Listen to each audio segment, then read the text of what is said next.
नमस्कार कोल्हापूरकर, मी स्वालेहा आज तुमचे आरोग्य संवाद या कार्यक्रमात स्वागत करते। तर आज आपल्यासोबत आहेत आजचे प्रमुख पाहुणे सुप्रसिद्ध interventional radiologist doctor Piyush Hotchandani, MBBS DNB FVIR। नमस्कार आणि thank you so much for inviting me to this platform. मी doctor Piyush Hotchandani, intervention radiologist. मला 3 वर्षांचा क्लिनिकल एक्सपिरियन्स आहे ॲज अन इंटरव्हेन्शन रेडिओलॉजिस्ट आणि गेल्या दीड वर्षांपासून मी अथायू हॉस्पिटल कोल्हापूर येथे कार्यरत आहे। थँक्यू। तर आपण सुरुवात करूया पहिल्या प्रश्नापासून। तर सर, इंटरव्हेन्शनल रेडिओलॉजी हे डिपार्टमेंट म्हणजे लोकांना अजून या डिपार्टमेंटबद्दल जास्ती माहिती नाही आहे, तर तुम्ही याच्याबद्दल काय म्हणाल? इंटरव्हेन्शन रेडिओलॉजी इज म्हणजे ॲडव्हान्स्ड मेडिकल टेक्नॉलॉजीमधली फील्ड आहे। ह्याच्यात आपण काय करतो, जसं सोनोग्राफी सिटी स्कॅन माहीत असेल आपल्याला, तसं सोनोग्राफी सिटी स्कॅन आणि कॅथलॅबमध्ये फ्लोरोस्कोपी ते इमेजिंग टेक्निक्स आहेत। त्या इमेजिंग टेक्निक्सच्याद्वारे आपण भरपूर आजारांवरती उपचार करू शकतो। याच्यात मेन म्हणजे आपण मोठी शस्त्रक्रिया म्हणजे ओपन सर्जरी टाळून छोट्या छिद्रामध्ये 2 to 3 mm मिनिमली इन्व्हेजिव्ह प्रोसिजरने ॲक्सेसने आपण ते प्रोसिजर्स ट्रीटमेंट करू शकतो। याच्यात आपण मेनली तसं कुठले शरीरातील रक्तवाहिनीचे ब्लॉकेजेस काढणे, जसं व्हेरिकोज वेन्स, परत कॅन्सरमध्ये भरपूर याचं प्रोसिजर्स असतात। आणि जसं आपण ऐकलं असेल एम्बोलायझेशन, तर फायब्रॉईड एम्बोलायझेशन, थायरॉईड एम्बोलायझेशन, तसं आपण भरपूर आजारांवरती उपचार करू शकतो। ठीक आहे, तर इंटरव्हेन्शनल रेडिओलॉजी काय आहे हे सरांनी आपल्याला सांगितलं आहे। तर सर, माझा दुसरा प्रश्न असं की आपल्या एरियामध्ये व्हेरिकोज वेन्सचे रुग्ण आजकाल खूप आढळतात, तर व्हेरिकोज वेन्स म्हणजे नेमकं काय आणि ते कसं होतं आणि ते टाळण्यासाठी किंवा ते प्रिव्हेन्शन करण्यासाठी आपल्याला काय करावं लागेल? मॅडम, आपल्या भागातली मेनली जे पॉप्युलेशन आहेत दॅट इज इदर शेतकरी पॉप्युलेशन और इंडस्ट्रीमध्ये काम करणारे, टेक्स्टाईल इंडस्ट्री, शुगर इंडस्ट्री, त्यांचं मेजर काम स्टँडिंग ऑक्युपेशनचं आहे। तर स्टँडिंग ऑक्युपेशनमुळे ते आपलं व्हेरिकोज वेन्स निर्माण होतात।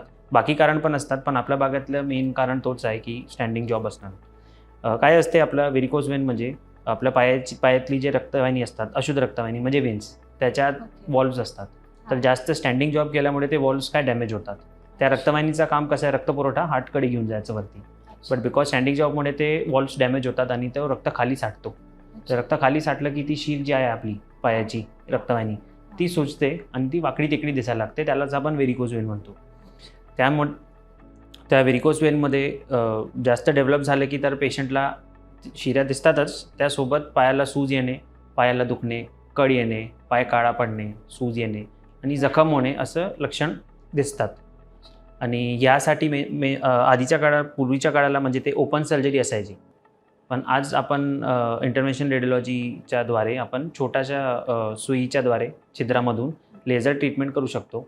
तसेच बाकीचे ट्रीटमेंट पण आहेत, ग्लू ट्रीटमेंट पण आहे त्याच्यासाठी, पेनासिल, ते आपण इंटरव्हेन्शन रेडिओलॉजीमध्ये ते आपण ट्रीटमेंट पूर्ण करू शकतो।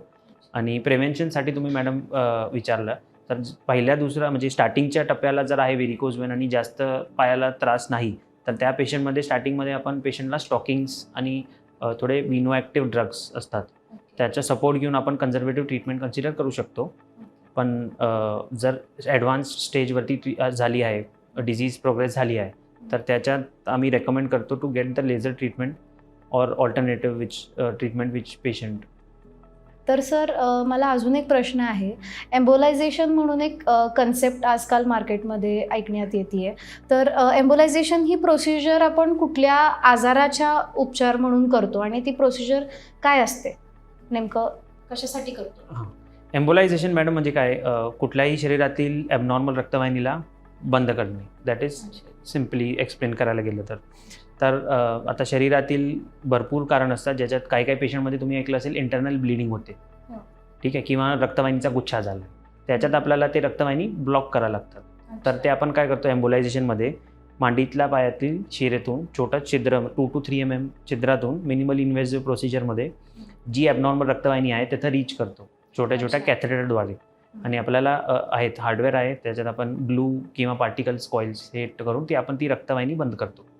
ते झालं।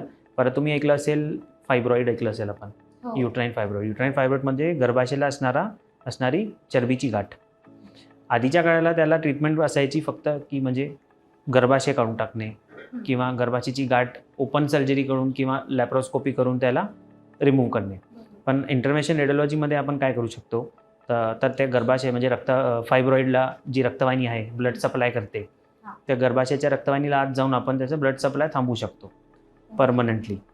मग त्यानंतर काय होतं, ते हळूहळू त्याची साईजमध्ये श्रिंक होतो आणि ज्या महिलांना ते त्रास असतो फायब्रॉइडमुळे, ब्लिडिंग वगैरे असते किंवा पायाला पोटाला जडपणा वाटणे किंवा पोटाला दुखणे, ते सिम्पटम्स हळूहळू मग कमी होतात. तसं म्हटलं प्रत्येक पेशंटला ही ट्रीटमेंट लागत नाही, याच्यात पण सिलेक्टिव्ह केसेस आहेत. तर जर आपल्याला फायब्रॉइडचा प्रॉब्लेम आहे तर तुम्ही नक्कीच एक इंटरव्हेन्शन रेडिओलॉजिस्टचा ओपिनियन घ्या आणि इफ पॉसिबल तर तुम्ही एम्बोलायझेशनची ट्रीटमेंट तुम्ही ऑप्ट करू शकताय. तर सेम ट्रीटमेंट आपण थायरॉइडला पण अप्लाय करतो. थायरॉइडला जी गाठ असते त्यावरती आता लेटेस्ट ट्रीटमेंट आहे की त्याच्यात आपण ते थायरॉइडचा जो ब्लड सप्लाय आहे ते एम्बोलायझेशनच्या ट्रीटमेंटद्वारे आपण ते थांबवू शकतो आणि थायरॉइड गाठवरती ते आपण नियंत्रण उपचार करू शकतो. आणि सेम ट्रीटमेंट आपल्या प्रोस्टेटसाठी, वयस्कर पेशंटमध्ये त्याचा प्रोस्टेटचा त्रास असतो, त्यांच्यात पण आपण एम्बोलायझेशननी प्रोस्टेट एम्बोलायझेशन म्हणून त्यांना आपण रिलीफ देऊ शकतो. सर धन्यवाद, खरंच थँक्यू. सरांनी आपल्याला आज खूपच उत्तम प्रकारे या सगळ्या कन्सेप्ट्स क्लिअर केलेत. इंटरव्हेन्शनल रेडिओलॉजी हे डिपार्टमेंट काय असतं आणि व्हेरिकोज वेन्स याला कसं टाळलं जातं, याची सर्जरी काय असते आणि एम्बोलायझेशन ही सर्जरी काय असते.